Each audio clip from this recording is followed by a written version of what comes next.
గాంధారి శ్రీకృష్ణుడిని ఎందుకు శపిస్తుంది? కురుక్షేత్రంలో మొత్తం అందరు చనిపోతారు. ఆ యుద్ధ భూమి మొత్తం శవాలతో నిండిపోతుంది. దుర్యోధనుడు చనిపోయాడని వార్త విని గాంధారి ఇంకా ధృతరాష్ట్ర వచ్చి తన కొడుకుని చివరి చూపు చూసుకుంటూ ఏడ్చారు.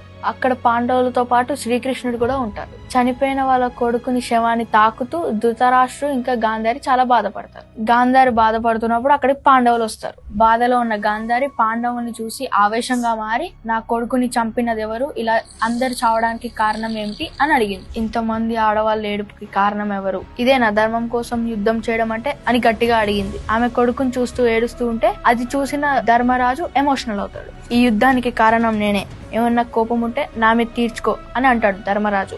కోపంతో గాంధారి ధర్మరాజును శపిస్తూ ఉంటే అడ్డుగా శ్రీకృష్ణుడు వస్తాడు. ధర్మరాజు న్యాయాన్ని కాపాడిన వాడు, అతనికి ఏం సంబంధం లేదు అని అన్నాడు శ్రీకృష్ణుడు. గాంధారి దృష్టిని శ్రీకృష్ణుడి వైపు మార్చుకుంటాడు. గాంధారి ఒక్క క్షణం ఆగి కృష్ణుడిని చూస్తూ, ధర్మరాజు కాకపోతే నువ్వేనా ఇంతమంది ఆడవాళ్ళ ఏడుపుకి కారణం? కృష్ణ, నాకు నీ శక్తి ఏంటో తెలుసు. నువ్వు తలుచుకుంటే యుద్ధం నాపి రక్తపాతం లేకుండా చేస్తావు, కానీ ఏం పట్టని వాడిలా మౌనంగా ఉన్నావు అని ఆవేశంగా అంటుంది. కృష్ణ, నా వంశం ఎట్లా నాశనమైందో అలానే నీ యాదవ వంశం కూడా అట్లనే నాశనం అవుతుంది. నేను ఎలా అయితే నా పుత్రుడి శవం మధ్యలో ఏడుస్తున్నానో అలానే నీ యాదవ్ స్త్రీలకు కూడా ఇదే గతి పడుతుంది. పాండవులు కౌరవులు ఎలాగైతే ఒకరితో ఒకరు యుద్ధం చేసుకున్నారో అలానే యాదవులు కూడా ఒకరితో ఒకరు యుద్ధం చేసుకొని చనిపోతారు.